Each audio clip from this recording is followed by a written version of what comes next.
LeadProsper has added 2 new improvements to help you organize your campaigns. First, we've added the ability to sort campaigns by campaign ID and name. This will help you group together similar campaigns.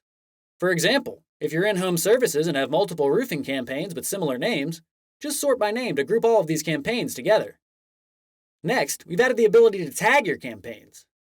Your account can have unlimited tags, and you can apply up to 3 different tags per campaign.